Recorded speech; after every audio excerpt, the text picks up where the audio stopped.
Oi para você que está assistindo esse vídeo, tudo bem? No vídeo de hoje, vamos falar sobre o povo santo de Deus. Mas antes de começarmos, quero fazer duas perguntas. A primeira pergunta é: a Igreja de Cristo é o povo santo de Deus? E a segunda pergunta é: a Igreja de Cristo passará pela grande tribulação? Se você não sabe essa resposta ou tem dúvidas a respeito desses assuntos, assista esse vídeo até o final e essa revelação será dada também a você.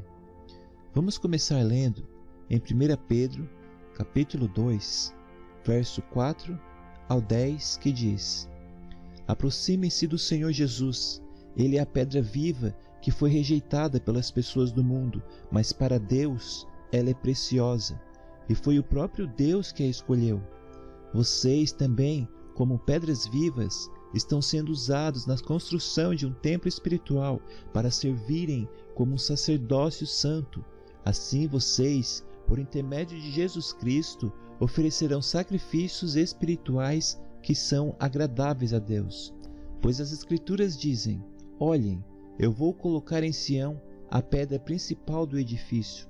Eu mesmo a escolhi, e ela tem muito valor, e aqueles que acreditarem nela jamais serão envergonhados. Portanto, para vocês que creem, esta pedra tem grande valor. Mas para aqueles que não creem, cumpre-se o que diz as Escrituras: a pedra que os construtores rejeitaram veio a ser a pedra mais importante. Cristo também se tornou a pedra de tropeço, a rocha que faz com que as pessoas caiam. Estas pessoas tropeçam porque não obedecem à mensagem de Deus, e foi para isso que elas foram destinadas. Vocês, porém, são um povo escolhido, um reino formado por sacerdotes, uma nação santa, um povo que pertence a Deus. E o propósito de vocês é proclamar as obras maravilhosas daquele que os chamou da escuridão para a sua maravilhosa luz. Antigamente, vocês não eram ninguém, mas agora são o povo de Deus. No passado, vocês não recebiam misericórdia, mas agora recebem misericórdia de Deus. Se analisarmos o verso 10, vemos que Pedro aqui escreveu para os próprios gentios, porque diz: antigamente vocês não eram ninguém, mas agora são o povo de Deus. No passado vocês não recebiam misericórdia, mas agora recebem misericórdia de Deus. E não teria como ele estar escrevendo aqui para os judeus, porque os judeus sempre foram o povo escolhido.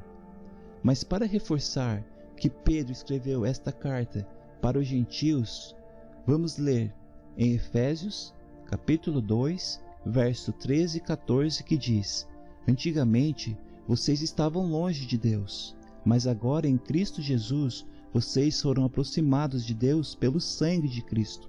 Por causa de Cristo, nós agora temos paz. Ele fez dos dois povos um só, e pelo seu próprio corpo destruiu a parede de ódio que os separava.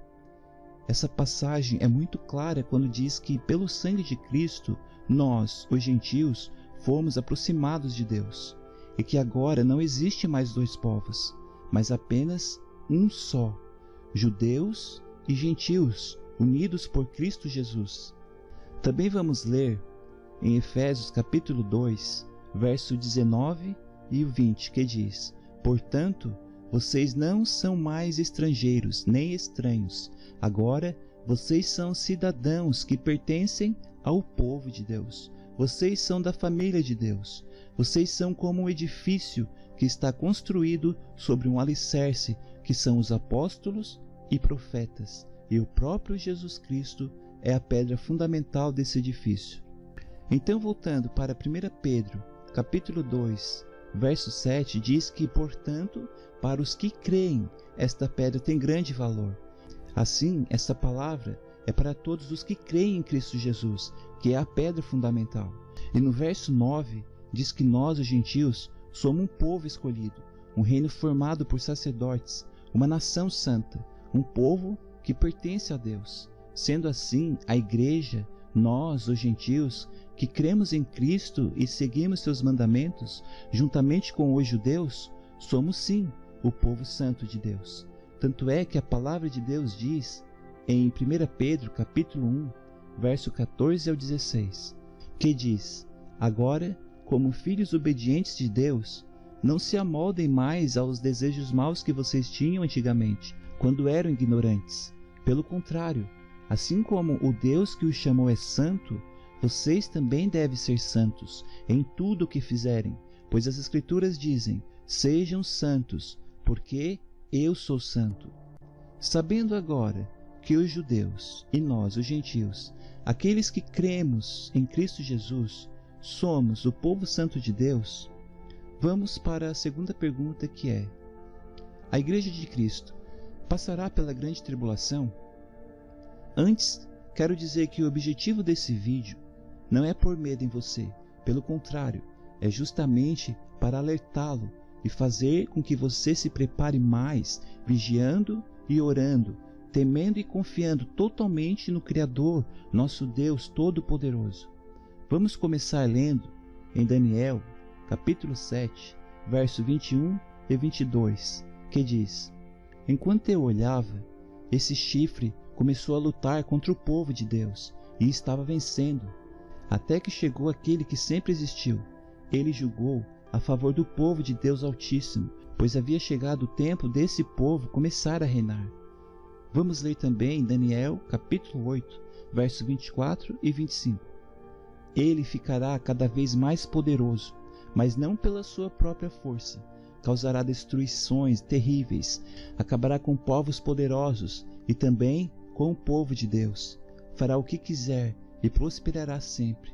Com a sua presença, ele enganará a todos, ficará cada vez mais orgulhoso e matará muitas pessoas à traição.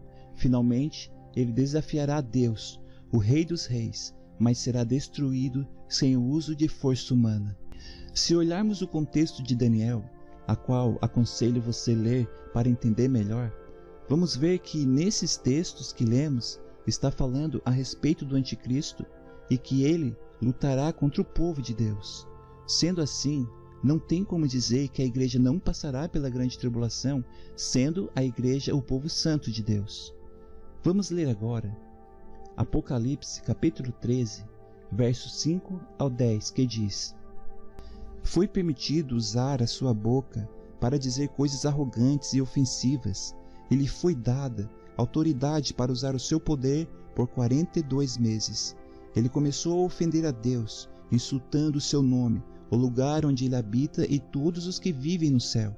Foi-lhe dada também permissão para que lutasse contra o povo de Deus e o vencesse.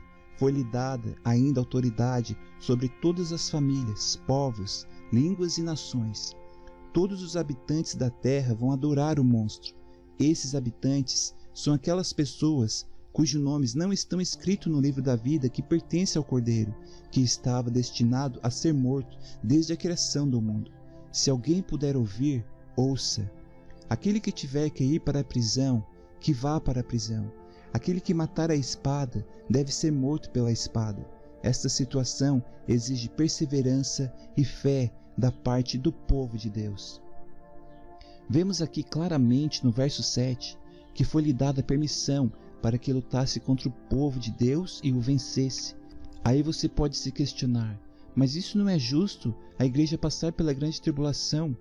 A igreja passar pela grande tribulação não é justo, mas os judeus passarem seria justo? Quem estaria sendo injusto seria você pensando dessa forma.